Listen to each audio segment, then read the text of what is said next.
এই তো এখান দিয়ে সকালে বাজারে গেছিল আমার শাশুড়ি, মাছ কিনা নিয়ে এসে ইলিশ মাছ, চিংড়ি মাছ, মুরগি, পেঁয়াজ এগুলা বাজার করে নিয়ে এসে আবার সাফনের লোক দুষ্টামি করতেছে, কই মাছগুলা কে খাইবে? সাফন আবার বলতেছে যে আমি খামু দাদি।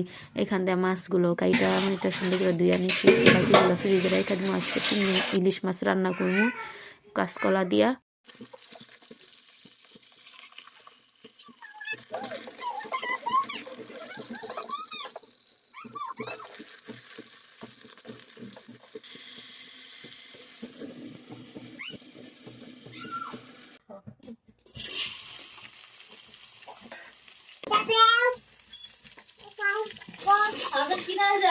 এই তো এখান দিয়ে আমি আবার তরকারির মশলাগুলো কষায় নিছি।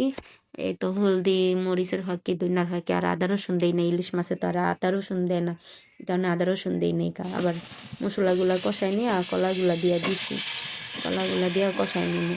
আসলে ইলিশ মাছ দিয়ে কলা তরকারি অন্যরকম ভালো লাগে, এই কারণে আজকে ইলিশ মাছ আনছে, এখানে কলা দিয়ে রান্না।